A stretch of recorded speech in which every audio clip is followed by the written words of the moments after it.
Hello, friends. This is Rochana Felde and Kathleen Aspenns with the Flower Essence podcast.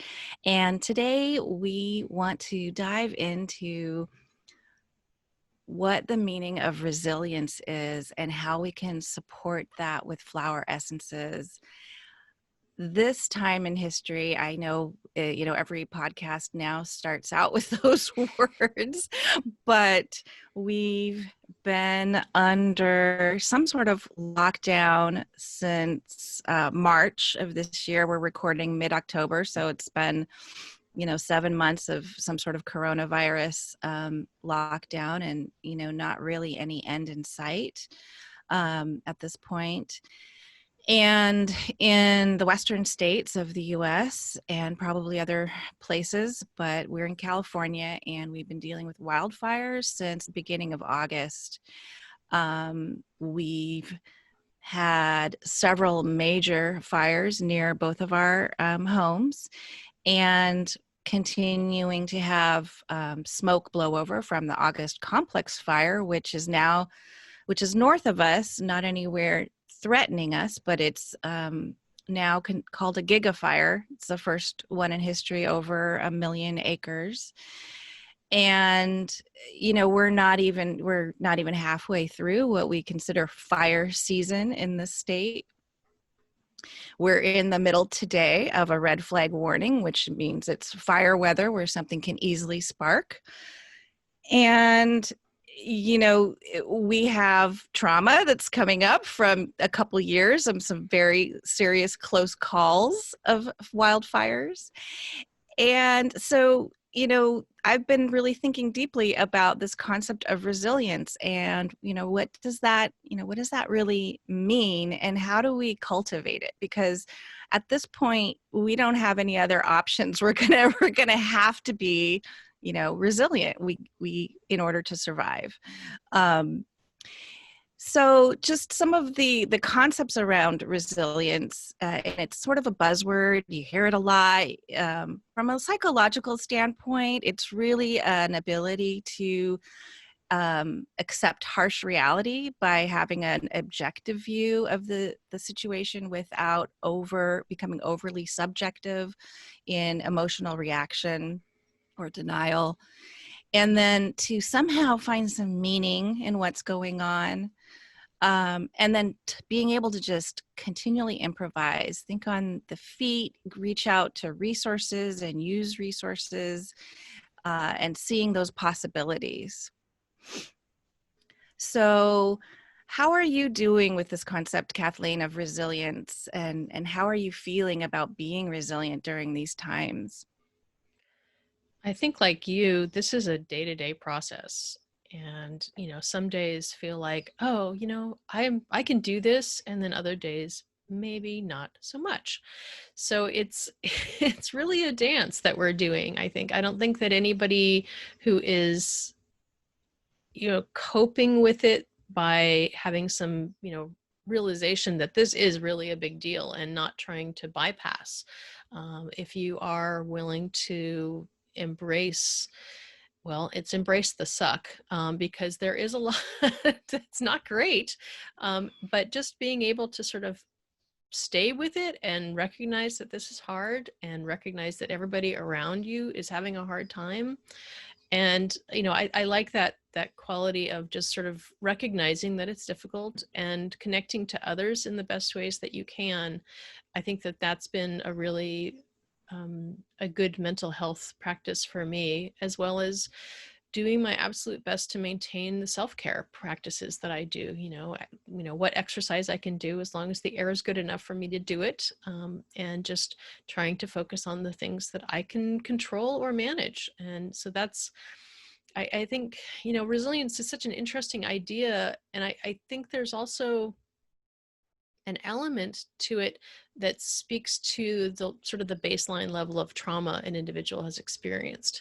So they're, somebody who hasn't, I don't know, what do you think, Ro? I think it seems like people who've experienced a lot of trauma have either figured out how to deal with it, how to deal with these sorts of things, or they wouldn't have gotten this far. I don't know. It's kind of interesting how different people manage it differently. It is interesting. I mean, that's what we see with our childhood adverse events. That the ACE score that you can go online and take the test and see how many childhood adverse events that have happened in your life. And some people are very well balanced even having those, and some people are not. So and then same with different kinds of trauma. So yeah, I mean, I definitely don't have the answers to that, but it is fascinating, and something I definitely look at and like to explore. What is that quality that some individuals seem to innately have, and others have to work at a lot harder. I know and it's not the same for everything. Some people, like, you could be resilient in one area of life, but maybe not in another. And I find with being able to deal with these, I think the fire stuff is the hardest for me. It's so stressful. There's so much anxiety, at being in a high fire, living in a forest with high fire danger, um, during climate crisis, during right now. I feel like I've gotten a lot better at a lot of things. Like I'm great. Like, now that I've had to evacuate a few times, I know what to bring with me. I have go bags ready.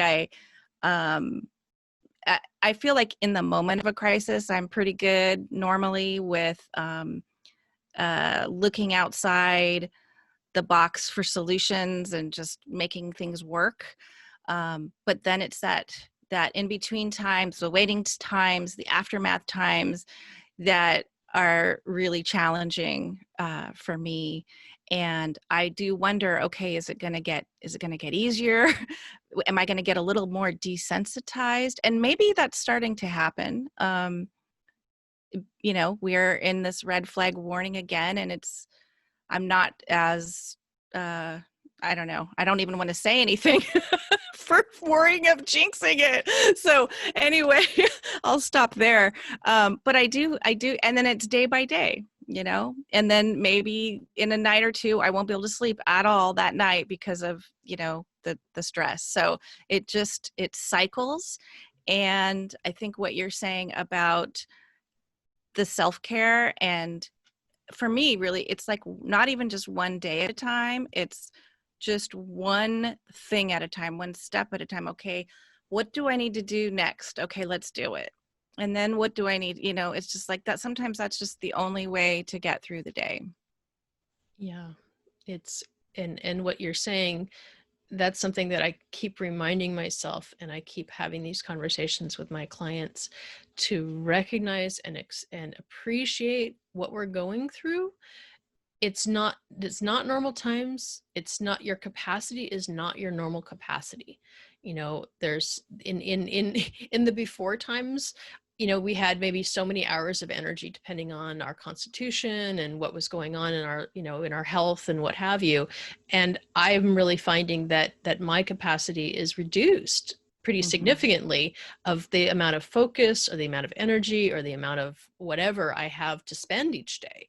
And just to recognize that that's just what's happening, and to not, beat myself up about it. And like I was saying, with client conversations, just, because there's this certain, wonderful illusion in the Western world that we're, as if we're machines, and we should just be able to, produce, the same amount every day of the week, every week of the year. And it does not respect that we are going through a crisis time, and that we're going through a lot of grief for what was happening before, what our lives were like, and the loss of all of our, our plans and the things that we were excited about doing. And a lot of those things are just gone, as well as those who have actually, lost people. So just recognizing that, I think, is helpful, because then you're not, beating yourself up. Like, why am I not doing so much better? Why am I not having my best life right now? It's like, well, I don't know that Nobody is. anybody is. So I think that's part of resilience too, is just recognizing, like, yeah, it's not great right now. It's tough. Everyone's having a tough time. Yeah. And it's not, resilience doesn't mean you don't feel the intensity of the event or the problem. It's just about dealing, how you deal with it. And I like, the concept of having that objective view. I think that coast redwood is a really lovely essence for that. We've talked about it a few times. It's one of our favorites. It's the tallest tree in the world. It can grow to be like 7 stories taller than the Statue of Liberty. And it can also live to be thousands of years old in the right conditions. And so I've always seen it as a wonderful message for just, seeing the big picture, like I imagine myself up at the top of that redwood tree and being able to just see for miles and miles all around, the big picture, the forest for the trees, so to speak. And just taking that longer view of what's happening and our place in it. And then the other, there's so many aspects of that redwood tree that speak to resilience. The root system is shallow, but it laterally connects to all of the other root systems from the redwoods around it. So it has a network of support and community that we want to always remember to lean on, our community for support and to reach out, that we're part of this together. And then I've really been meditating on the bark lately. It's just so fascinating. Now, if, people from around the world who do not live on the West Coast or have not visited the West Coast of the United States may have never met a redwood. And it's just a very unique, special, I think, magical tree. The bark can get to be like 12 inches thick, and it is fire resistant. So unless a wildfire is one of the super mega fires, if it's just a regular wildfire, like California has evolved to, the ecosystem has evolved to be a fire adaptive ecosystem, the redwood is resistant to the fire, and the fire can just go through a redwood forest and actually not hurt the trees. And part of that is the thickness of the bark, and the other part is the tannins of the bark. So it makes it also resistant to disease. It doesn't get the diseases that a lot of other trees get. And so I feel like there's this protectiveness about it. It's got this energy of protection. And it's, when you hear, though, the story of the bark and how thick and protective it is, you might imagine something that's like armor-like, but it's not. It's soft and it's squishy. You can push against it and it's got some bounce. It kind of pushes back a little, like slightly like memory foam when it's, when I think about it. And it's just not what you would imagine for something that's fire resistant and protective. And so that quality of it having that protectiveness, yet softness, like that bouncing back, I think about, well, that's resilience. It's that bouncing back. So I more than ever now feel that coast redwood is just a really appropriate flower essence. Mm. Yeah, it is one that I use a lot in my practice and reach for often, because it does have that quality, that quality of, I think of it like backbone. It's like finding your center, your essential spinal column that keeps you standing up, that keeps you going, and instead of collapsing into a puddle, it's like redwood gives you that oomph to keep going. I've really been watching them in the, watching from getting around Sonoma County and seeing ones that are even the ones that were in the dreadful fire zone in 17 that were burned back to stumps essentially are regrowing. Mm-hmm. So they have that ability to that inherent resilience of, even if they've been burned badly, they can come back. And certainly the ones in forests you see growing from rings, they can be struck by lightning, and even if the whole tree comes apart, they will send up babies from around the center of the tree, or from the perimeter of the tree, let's say. And that's kind of a cool quality. And maybe there's something about this ecosystem where we live in California that has these inherent qualities of resilience during, drastic and massive changes. Because another tree that I was thinking about for this show is the madrone. And the madrone also has, it could not be a more different tree, truly, but as far as the way it looks and where it grows and all of those things, but it does also have that same quality of being able to come back from profound devastation. After the wildfires burn through, it can burn all the way down to the ground and still grow back. And so it's got that, profound resilience, but it has a quality of gentleness to it as well. The essence has this very soft maternal quality. So it has that earth mother quality that helps to rebuild trust that there is somebody looking out for you. I think that that's one of the big pieces that we lose when terrible things happen. When really difficult things happen, we lose that sense of trust.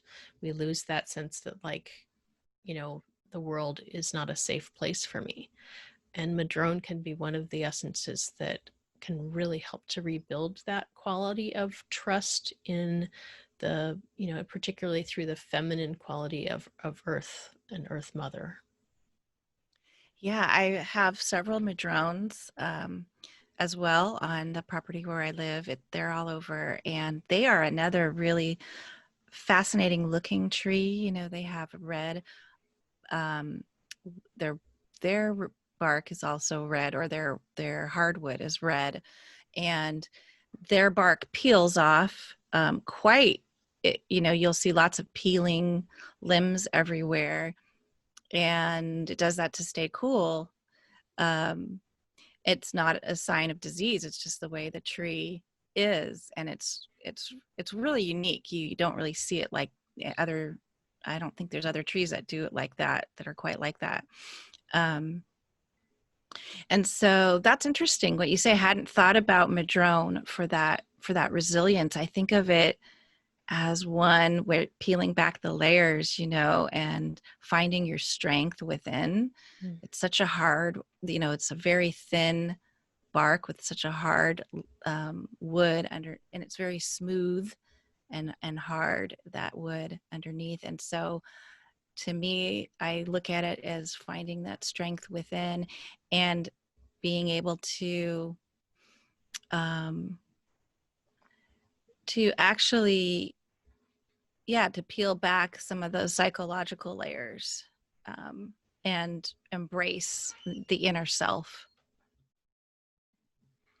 Yeah, that quality of endurance is perhaps where we're looking right now with, we're in the long run with all of these processes that are going on right now.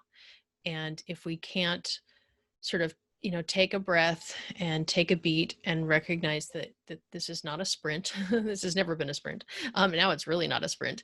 And we have to just conserve and recognize, like, okay, this is something that we're going to be dealing with for a while. There isn't going to be, a magic wand that's going to make it all, go back to normal, whatever normal was. And finding that way to kind of set our eye, to set our expectations into a realistic sense, I think is also part of resiliency. I remember some interview some time ago, or article I read about with Viktor Frankl. He wrote an amazing book called Man's Search for Meaning, and I think, if I'm remembering correctly, and I believe I am, that what he described was the people that survived life in the concentration camp, the ones who were perpetually hopeful and always, super positive.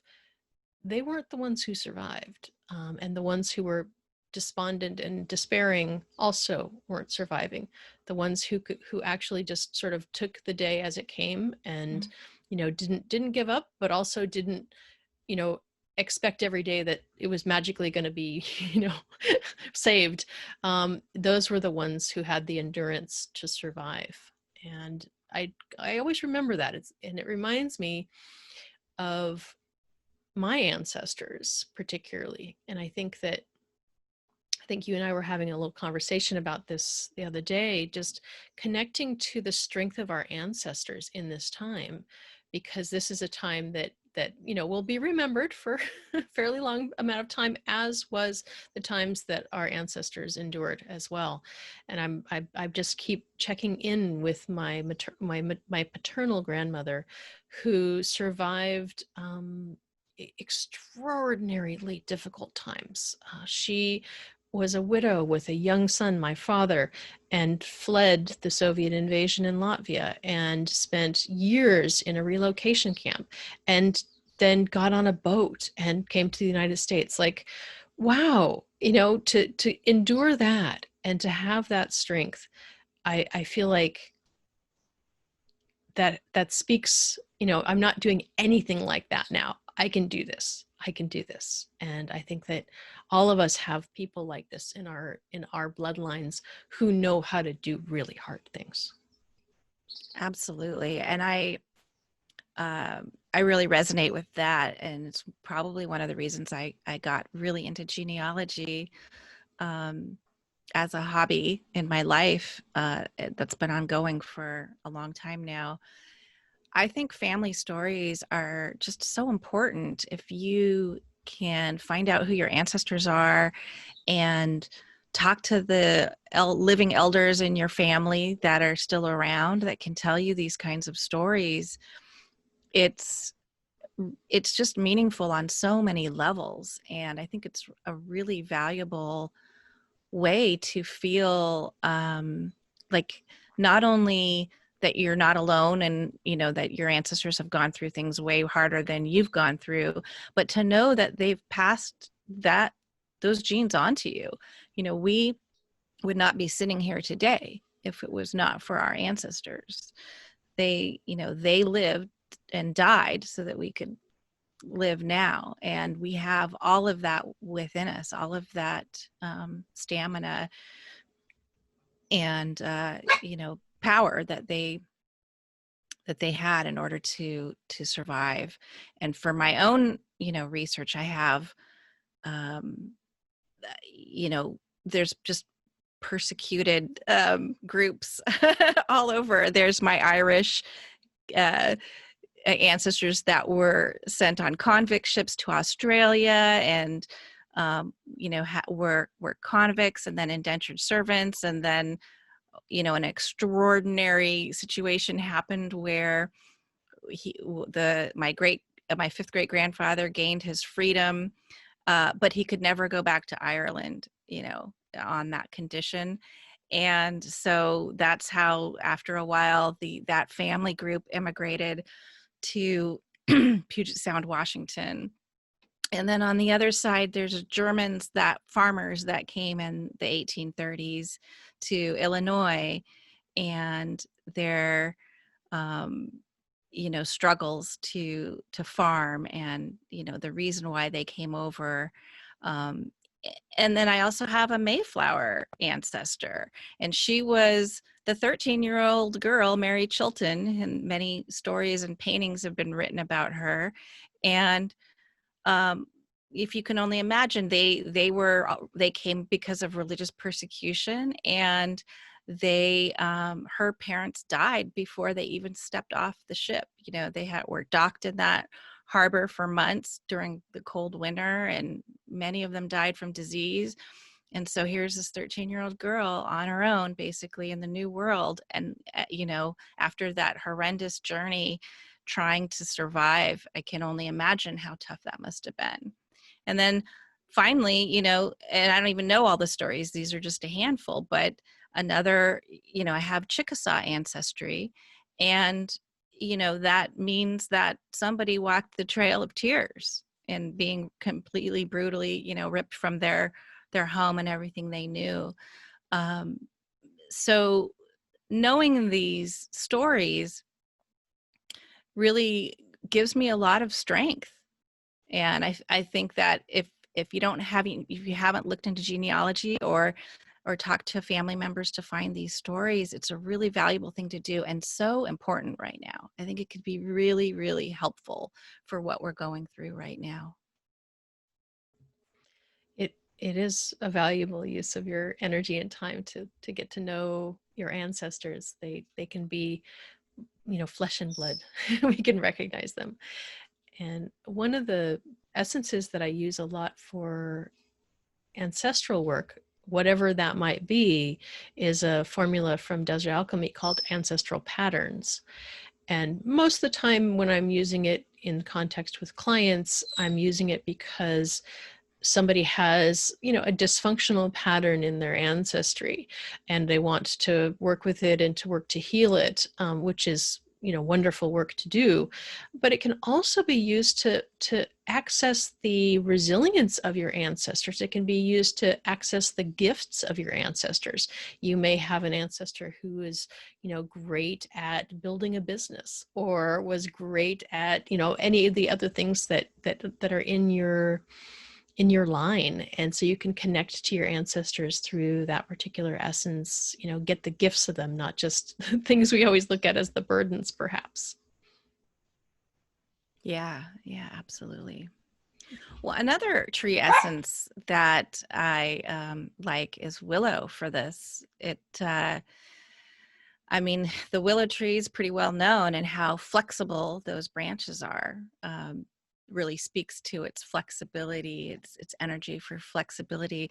And it also has that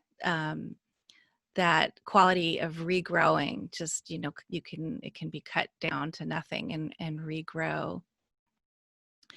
What's really neat about willow too is, I don't know if you've ever used willow water or made willow water or heard of willow water. So it's if you cut pieces of willow and soak it in water for 24 hours to 48 hours, it has a rooting hormone in it, and you can use that with all of your plant cuttings to root other plants. And to me, that's a quality that just, there's such a life force there that, no matter what, it helps that new life, that sprout that new life. And that's got a hopefulness to it, to me. Oh, cool. Yes, I had actually, I wasn't connecting the dots, but yes, I knew that you could do that, get rooting hormone essentially out of soaked willow water.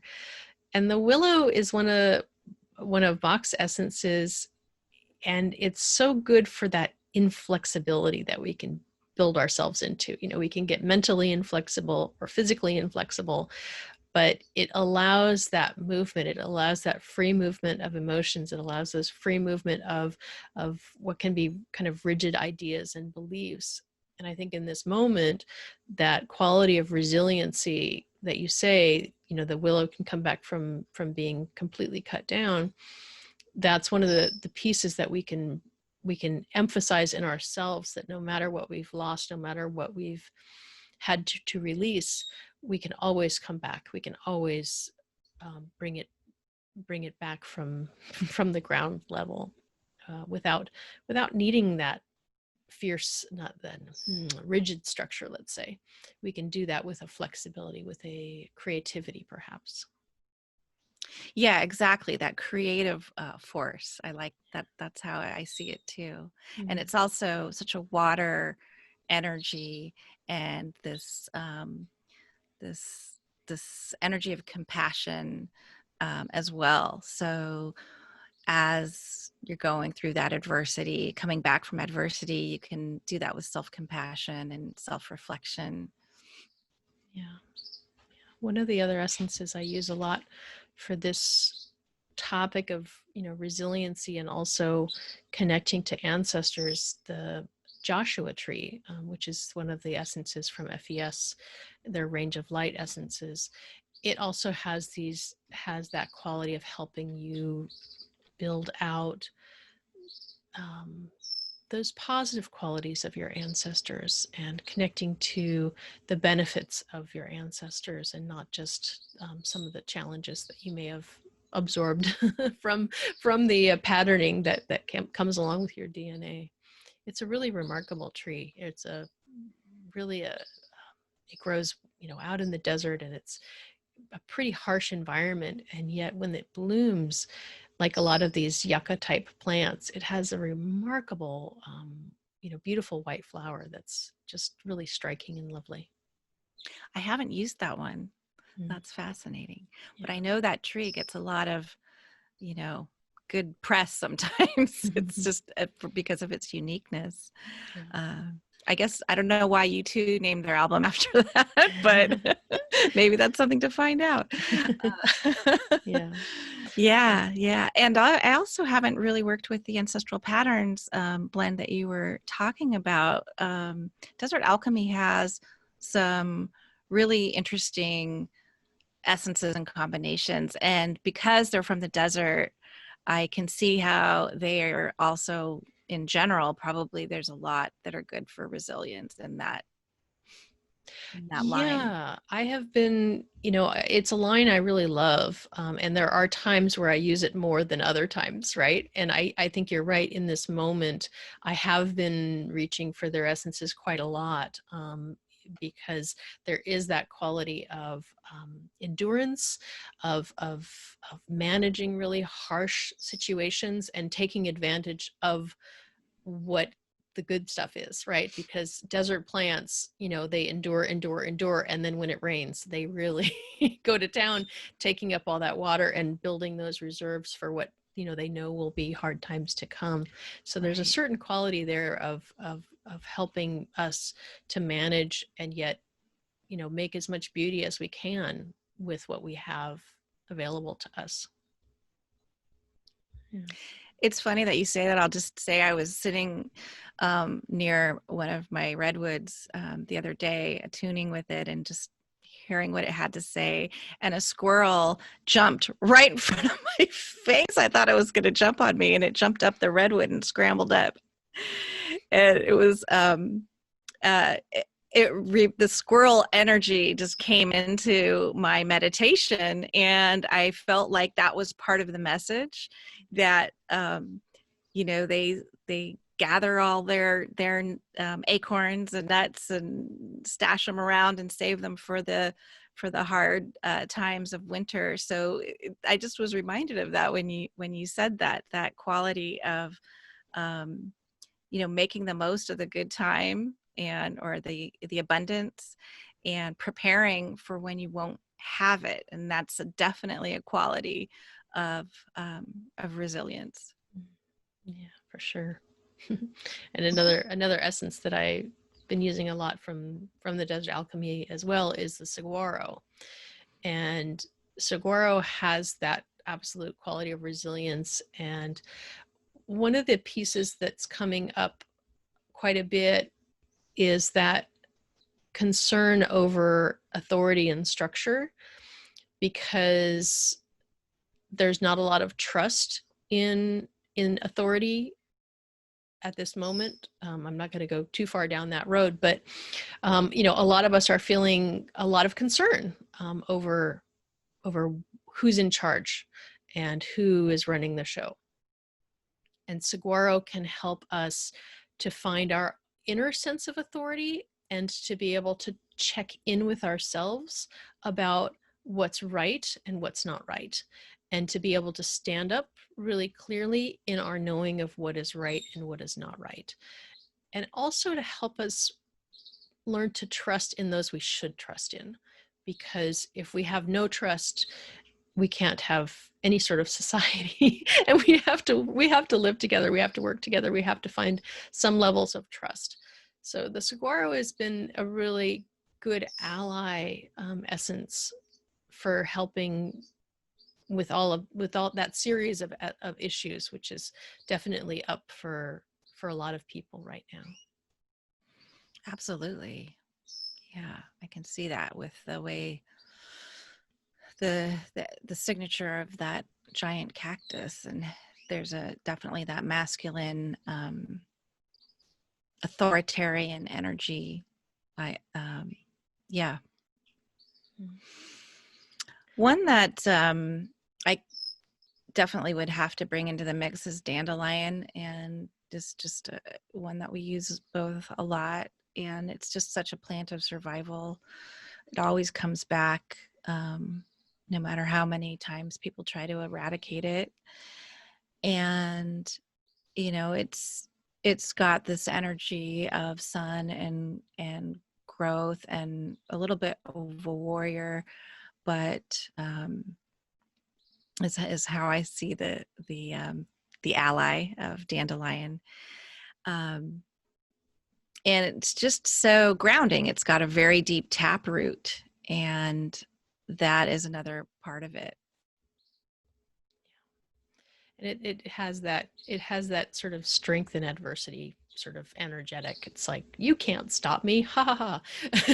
Exactly. So that essence is really valuable, because when we just get knocked down by life, and having something like dandelion in our formula can help bring us back up. Yeah, I know there's with some hope. gems that you wanted to. Yes, With absolutely. hope for the future, and making making your wishes when you blow on the dandelion puff. So there's an element to that. It's not just about the that strength and coming back. I love how it has sort of this this solar manifestation, energy of manifestation at the same time. Yeah, for sure. What are you going to say? Oh, I was just saying that I know that there's a gem or two that we wanted to bring into this conversation before we bring it to a close, because there's so many essences we could talk about, but we just kind of wanted to talk about ones that we really think about with that resilience quality in mind. Yeah. So for me, I like the pearl a lot, because it's so easy, as you were saying earlier, about just having this limited, we have this limited capacity for dealing with stuff when we're under this kind of pressure, and it's really easy to lash out in irritation and be really affected and irritated about things that normally might not be a big deal, but because they're piled on top of everything else, it's everything is a problem. And so pearl helps with that, accepting what's happening no matter how irritating it is, and just opening back up for life to flow. Because when we are in that state of irritation, we're actually making everything harder than it needs to be. And if we want to make things easier, we kind of let that go and learn to go, just to open back up that channel instead of keeping it closed. Yeah, and also I that signature of pearl, it's making something beautiful out of adversity, right? The pearl starts as a piece of grit in the oyster, and the oyster works it and works it and works it, and creates something lovely out of it. Yeah, working the problem. That's what we got to do. That's what we're doing. The problem. That's what life is about at this point. Certainly, we've got a lot of problems to work. So, yeah. But yeah, that's always a good essence. It has that soft quality. It has that gentle feminine quality of working a problem, rather than the slash and burn quality of working a problem. This is more like, well, let's just smooth it and soothe it and make it a little easier if we can. Lovely. And rainbow hematite might be another good one. I think that's really helping with having that objective viewpoint, And the way it does that is by grounding our perceptions, grounding our vision, what we see, how we're seeing it, and helps us see more accurately without judgment and being reactive, overly emotionally reactive to what's happening. So it's a master grounding stone too. I think it's interesting that we both picked a lot of trees and stones for this episode, and that makes a lot of sense because we definitely need to be grounded in order to move through this. Yeah, for sure. Well, I hope that's been helpful to all of you out there listening to help really build some resiliency and help you manage, these challenging times.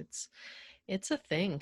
We're all going through it, and hopefully some essences can smooth your way and to help you feel more grounded and just more resilient as you work this challenge.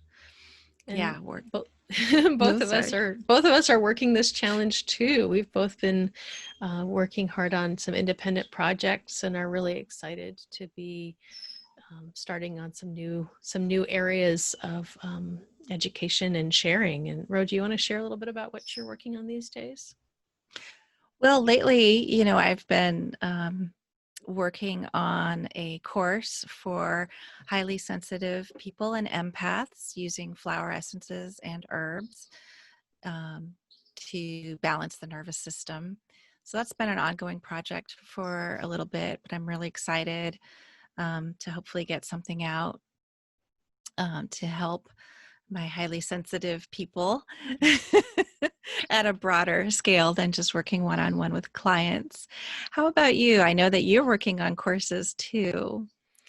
Yeah, I've been really excited for several years now working on some distance learning projects. I completed and launched earlier this year a project with my sort of my other co-specialty with working with horses, and I created a project of the nervous horse course, and that can be found on my website at kathleenaspenns.com.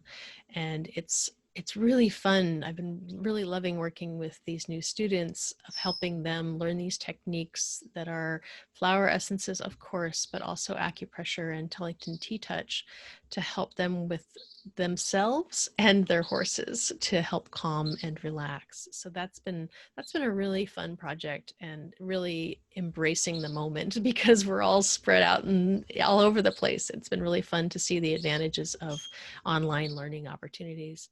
And I'm working now on a course for anxious dogs. So I'm excited about getting that out. Probably we'll both be having our courses ready about the same time in another month or two, and that'll be really fun to get going and helping people and animals feel better. Yeah, that's wonderful. And so we'll keep everybody apprised of our progress. I think these projects are so they bring a lot of hope into my heart about what we're offering um, into the world, and sort of birthing, I guess, like we did with this podcast. Yeah. Well, and both of us continue to work with our clients and helping people on a one-on-one basis as well. So if you're needing help and you're needing some essences for yourself, either of us we're both available for that as well. Yeah, and you can find our contact information on the website. And if you are enjoying this podcast, please remember to give us a review or some stars on iTunes and what other platforms you're on. And that will help other people find us as well. Yeah, we really want to spread the message of flower essences as far and wide as we can, because, boy, we're all really in need of, of some support right now and some resiliency. Absolutely. All right. Thanks for another great chat, Kathleen. It's been really nice spending time with you. And thanks everyone for listening. We're really glad that you're part of the show too. All right. Bye-bye now. Bye.